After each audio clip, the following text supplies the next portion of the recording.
ऐसी झमाझम बारिश हो तो आपको क्या याद आता है? पकौड़े खाने का मन हो रहा है ना? तो जल्दी से आज पकौड़े बनाते हैं। लेकिन कुछ लोग बेसन नहीं खा सकते, मैदा नहीं खा सकते, तो उनके लिए भी तो कुछ होना चाहिए ना। तो आज कुछ डिफरेंट बनाते हैं, ज़रा हटके है लेकिन बहुत अच्छा है। Welcome back to exotic diet. मैं हूँ स्वाति। तो आज जो हम बनाएंगे उसके लिए हमने यहाँ पर लिए लाल वाली मसूर दाल।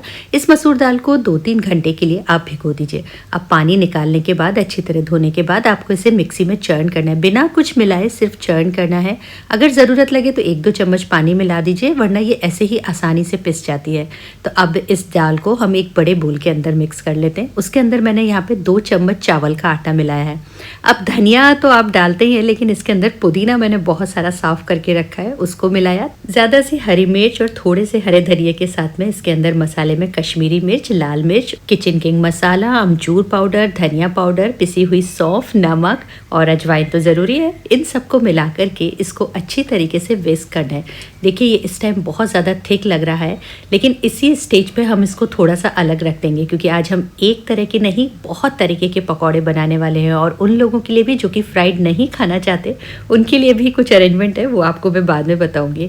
अब थोड़ा सा पोर्शन मैंने अलग रख दिया है और अब इस दाल के अंदर जो कि पिसी हुई है थोड़ा सा पानी मिला के एक बैटर वाली कंसिस्टेंसी करनी है। इसके अंदर मैंने पिंच खाने वाला सोडा डाल दिया है और अच्छी तरह से विस्क कर लिया है। अब आपको 2 काम करने हैं। यहाँ पर पहले तो अपनी पसंद की सारी सब्जियां लेनी है। तो यहाँ पर मैंने बैंगन लिए हैं, प्याज है, आलू है, बेबी कॉर्न्स हैं और इनको मैंने एकदम पतला पतला चिप्स की तरह काट लिया है। इनको पतला ही काटिएगा, अगर आपने मोटा काटा तो फिर ये सीखने में टाइम ले लेंगे। इसी तरह से बेबी कॉर्न को भी मैंने हाफ कर लिया है। उसी के साथ में थोड़ी सब्जियां मैंने बारीक चॉप ली है। कुछ मिर्ची ली है, मिर्ची को स्लिट लगाना याद रखिएगा, नहीं तो कई बार फट जाती है। अब दूसरी तरफ आपको तैयारी करनी है। एक आपको नैपकिन लेना है और उसके साथ में पानी रखना है। वो क्यों रखना है वो भी मैं आपको बताती हूँ। तो चलिए अब उस बैटर की कंसिस्टेंसी आप एक बार देख लीजिए। देखिए इस तरह का थिक होना चाहिए कि अच्छे से कोटिंग हो जाए। जैसे हमारा पकौड़े का बैटर होता है, बहुत बार आप लोगों ने बनाया, बिल्कुल वैसा ही है। बस यहाँ पर बेसन की जगह हमने मसूर दाल ली है। जब तेल अच्छी तरह से गर्म हो जाए उस टाइम आपको इसको डालना है और मीडियम टू लो फ्लेम पर आपको इसको फ्राई करना है। बहुत ज़्यादा हाई फ्लेम पर भी नहीं करना और बहुत ज़्यादा लो फ्लेम पर भी नहीं करना है। अब ये देखिए बैंगन का पकौड़ा तो सीख गया। अब इसके बाद में हम आलू का पकौड़ा डाल देते हैं। 2 चम्मच चावल के आटे के कारण ये पकौड़े बहुत ज़्यादा क्रिस्पी हो जाते हैं। अगर आप चावल का आटा स्किप करना चाहते हैं तो आप मत डालिए, आप प्लेन मसूर दाल में भी डाल सकते हैं। अब ये देखिए यहाँ पर मैंने पानी इसीलिए रखा था, जब आप बार बार पकौड़े बनाते हैं तो हाथ उस पानी में धो करके और पोंछ जरूर लीजिए, क्योंकि तेल है, छींटा ना लग जाए पानी का। नहीं तो बार बार हाथ धोने के लिए हमको सिंक के पास जाना पड़ता है और फिर आना पड़ता है। तो इतना दौड़ भाग क्यों करना, एक बोल के अंदर पानी रखना है, इसीलिए मैंने आपको पानी रखने के लिए बोला था। अब ये लास्ट हमारे कॉर्न पकौड़े बन गए और ये बन गया हमारा मिर्ची का भजिया। ये सारे पकौड़ों को अच्छी तरह से सेकने दीजिए। देखिए थोड़ा सा हाई फ्लेम पर ही आप इसको करिएगा, बहुत ज़्यादा लो फ्लेम पे नहीं करिए, नहीं तो ये कई बार ऑयल एब्जॉर्ब कर जाएंगे। और अब ये पकौड़े तो बन गए और अगर आपको इस तरह की रेसिपीज़ अच्छी लगती है तो आप इस चैनल को लाइक, शेयर और सब्सक्राइब भी कर सकते हैं।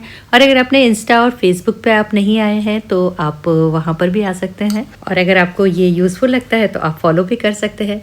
अब देखिए दूसरी तरफ हमने जो थिक बैटर निकाल करके रखा था उसके अंदर भी मैंने पिंच खाने वाला सोडा डाल दिया है और उसको अच्छी तरह विस्क किया है। अब इसके अंदर हम सब्जियां ऐड कर देंगे, जिसमें कैप्सिकम है, कैबेज है, अनियन है, पोटैटो है, उसके साथ में चुकंदर है, थोड़ी सी गाजर है।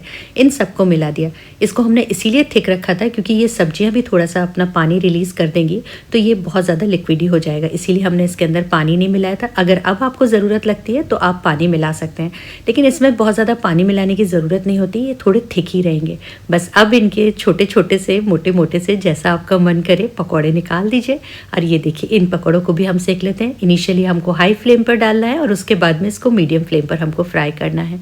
अब जब तक ये फ्राई हो रहे हैं तो हम उनकी बात कर लेते हैं जो लोग पकौड़े खाना चाहते हैं लेकिन फ्राइड नहीं खाना चाहते। तो आप इसको एयर फ्रायर में भी कर सकते हैं। ऑयल ब्रश करके आप एयर फ्रायर में रख लीजिए और बना लीजिए। और इसी के साथ आप इसको तवा फ्राई भी कर सकते हैं। तो मैं आपको थोड़े से पकौड़े तवा फ्राई करके भी दिखा दूंगी। तो ये देखिए क्या गर्मा गर्म पकौड़े निकल करके आ गए हैं। पुदीने की चटनी और केचप के साथ में मैं इसको आज सर्व कर रही हूँ। और अगर आपको ऐसे लाइव रेसिपीज़ अच्छी लगती है तो आप मुझे ज्वाइन कर सकते हैं यूट्यूब पर और फेसबुक पर।